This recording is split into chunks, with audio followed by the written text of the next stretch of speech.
তো নমস্কার বন্ধুরা, কেমন আছো? আশা করি সকলেই ভালো আছো। আমিও ভালো আছি। তো আমি বোনের বাড়ি কালী পুজো দেখতে গিয়েছিলাম, গিয়ে কিন্তু মাংসটা রান্না করছিলাম। অনেক লোকজন, বুঝতেই পারছো, মাংসটাও ছিল অনেকখানি, 5 কেজি মাংস ছিল।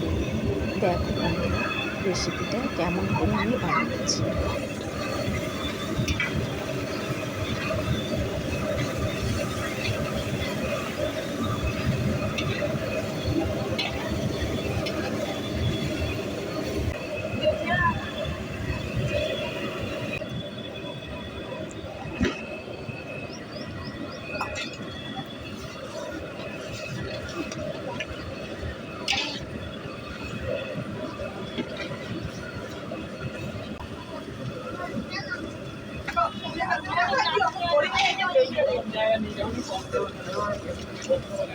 বোন, মাংসটা দে।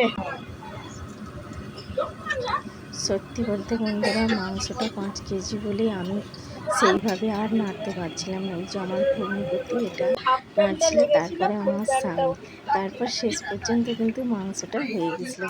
টাটা বন্ধুরা, আজকের মতো।